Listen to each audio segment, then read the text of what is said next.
Habari, hebu angalia hapa. Cherehani yako unavyoshona, kitambaa ukiweka tu, cherehani inakuwa inazunguka gurudumu peke yake.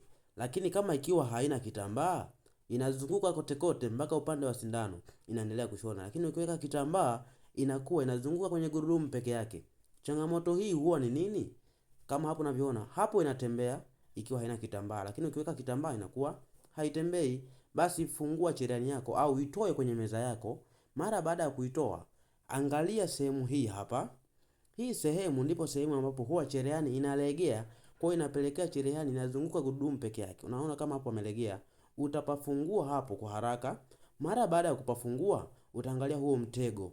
Utaupanga vizuri kwenye meno mawili yaingie vizuri. Mara baada ya kuingiza huo mtego vizuri, utafunga tena.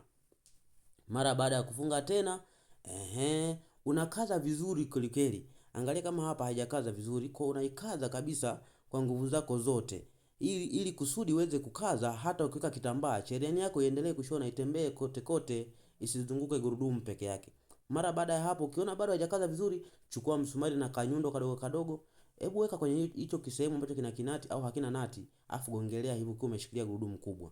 Hapo utakuwa umeikaza cherehani yako imekaa vizuri kabisa. Sasa imepona.